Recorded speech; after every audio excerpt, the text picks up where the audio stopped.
Hey, welcome back. Time for another video. This time we're going to do the humerus. The humerus. The word humerus means shoulder. Okay, it doesn't mean humorous like funny. Although we'll talk about the funny bone later, hopefully. So this is the humerus, okay? Nice looking upper arm bone here. There is a nice smooth head of the humerus. Head of the humerus is going to articulate with the glenoid cavity of the scapula that you learned about last time. They're both smooth. Smoothness allows for easy movement. So there is the head of the humerus. Just lateral to that, there is a bulge right here. That bulge right there is the greater tubercle. It's kind of rough, which makes it good for muscular attachment. In the anterior surface, a smaller bump, still rough. This is the lesser tubercle, also for muscle attachment. Okay, now if we walk down the diaphysis, there is a bulge. The bulge here is the deltoid tuberosity. That is where your deltoid, your shoulder muscle, is going to insert, so you can pull your arm up. You can abduct your arm like that. Okay, if we keep going down, we're going to see more stuff. All right, what I like to do is go down from the head all the way down, and I'll find a sticky out piece right here. This sticky out piece is the medial epicondyle. The medial epicondyle. I can feel my medial epicondyle right there. I should have worn a sleeveless shirt, and then I could have shown it to you.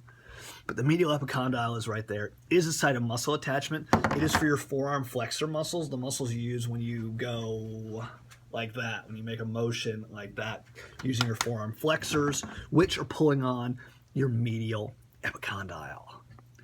Okay, epicondyle means above the condyle, and this is actually a condyle here. But this condyle and this humerus, I meant to do that. There we go. This condyle on this humerus here has a special name. It is called the trochlea.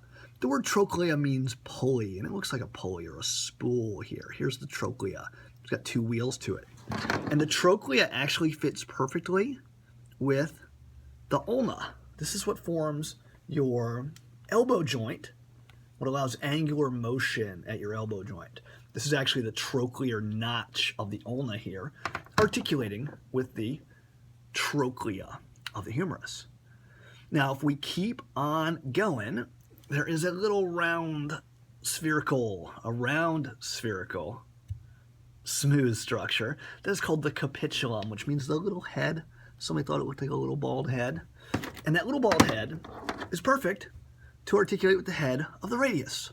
So they come in like so, and then the radius can spin on that, like that. So if you're doing one of these motions, you're spinning your radius on your capitulum.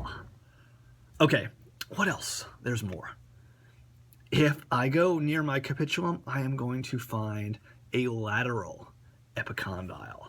That's where your forearm extensor muscles attach. So when you do a motion like there we go, like that, you're pulling on your lateral epicondyle. Okay, what else? What else? We got the head, we got the lesser and greater tubercle, we got the deltoid tuberosity, we got the medial epicondyle, we got the trochlea, we got the capitulum. One more thing. In the back, there's a pretty big indentation. This is called the coronoid fossa. And that indentation exists to accommodate the ulna. Did I say coronoid? I didn't mean coronoid. I meant olecranon fossa. I was naming the little one on the front. My bad. Don't do that on a test. So there's the coronoid. I just did it again. Now I've done it twice. But I don't want to like redo this whole video. It's already 4 minutes in. So forget the last 10 seconds. Wish I could edit that out, but I can't. So anyway, there is an indentation in the back. It is called the olecranon fossa. Finally, I said it right. The olecranon fossa accommodates the ulna, particularly the olecranon process of the ulna. Look how this so there's the flexed elbow, then boom, pops right in there. Like that. Da, da, da, da. So the coronoid process. Sorry, I'm having a bad morning. I need to have more coffee here. The olecranon process of the ulna fits into the olecranon fossa of the humerus. Okay, with that, we are done. The humerus. This is definitely a right humerus. I can tell because when I'm looking at it from the front here, I know this is the front because I got my lesser tubercle and my small indentation. When I'm looking at it on the front, the medial epicondyle is going to your right. It's going that way, which is your right. And as it does that, that tells me this is a right. All right.